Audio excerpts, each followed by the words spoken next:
Welcome to Bite-Sized Folklore, the podcast that brings you bite-sized tales of the eerie, the ancient, and the unexplained. I'm your host Jodie, and today we journey into the heather-covered hills of Scotland, where the wind sings through the glens, and the forests remember things we'd rather forget.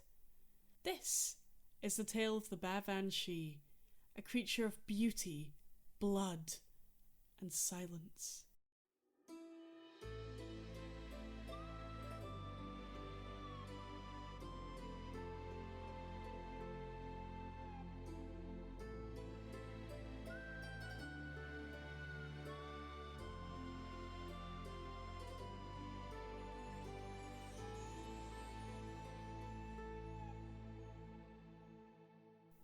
By daylight, the Scottish Highlands are a rugged, almost serene landscape. Rolling hills, ancient stones, and lochs that reflect the sky like glass.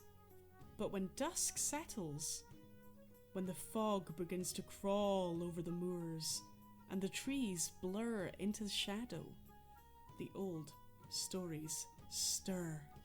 And one of the scariest of those stories is of a being that doesn't simply haunt the night. She dances through it.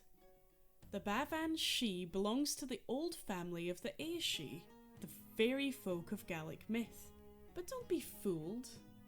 This is not Tinkerbell. This isn't a trickster or a woodland helper. This is something much darker. A vampire spirit cloaked in beauty. In nearly every tale, the Baobhan Sith appears as a young, radiant woman dressed in green, a colour long associated with the Fae and forbidden magic. Her eyes shine in the moonlight.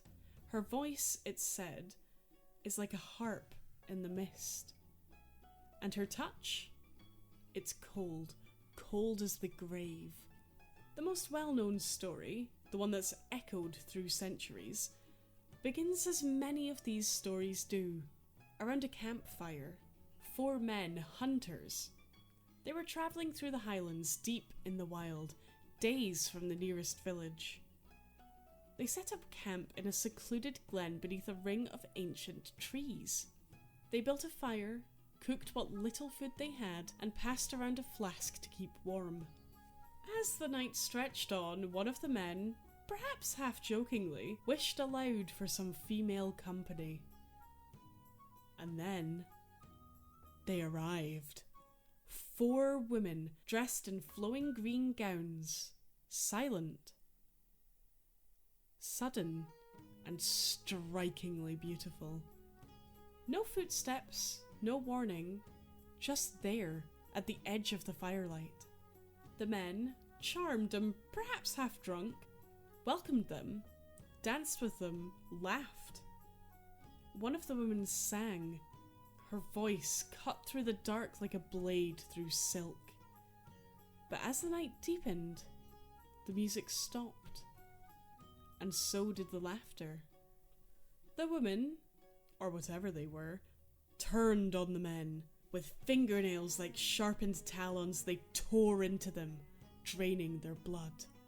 Some stories say they danced while they fed, twirling through the gore-like ballerinas in a red masquerade. Only one man survived. He had wandered off just before the attack, stepping away from the fire for a moment of solitude. Perhaps to relieve himself. Perhaps simply to breathe. When he returned, he found his companions lifeless, pale, torn open. And the women were gone. No footprints, no blood trails, just silence. He ran, and he kept running until he reached a village. There he told his story, again and again, and it became part of Highland folklore. Now here's where it gets interesting. The Baobhan Sith is sometimes confused with the Banshee, another womanly figure of Celtic myth. But while the Banshee warns of death, the Baobhan Sith delivers it directly. Unlike your classic vampire, she doesn't need to wait for an invitation. And while she shares their hunger for blood, her methods are theatrical. Seduction, dance, enchantment. It's a performance. Her victims rarely know they're being hunted until it's far too late. And the green dress? Some say it hides cloven hooves, like those of a deer. Others say it's part of her glamour, a disguise woven from magic that hides her monstrous form. There's even a debate about where she comes from. Is she a cursed spirit? A corrupted fairy? A vampire twisted by ancient Celtic magic? Folklorists have speculated that the Baobhan Sith is a hybrid, a remnant of pre-Christian fairy lore woven into newer vampire myths. A warning tale, maybe, told to keep men from wandering too far into the woods or into temptation. But in the Highlands, they don't debate. They just warn. Some say she only appears when summoned, when someone speaks longingly of female company in the wild. Others claim she rises from burial mounds under the moonlight, drawn to blood like a wolf to a wound. And she cannot cross running water, they say. Like many creatures of the other world, flowing water forms a barrier.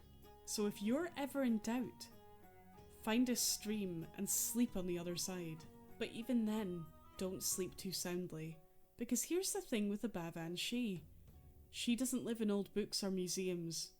She lives in the spaces between firelight and shadow, between loneliness and longing, between myth and memory.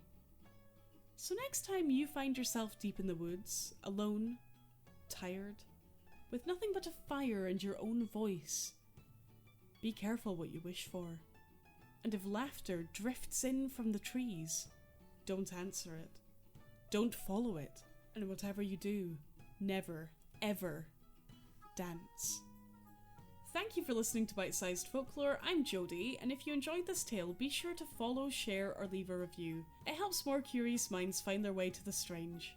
Join me next time for another tale carved from the shadows of old. Until then, keep your wits sharp, your stories close, and never forget, even fairies have fangs.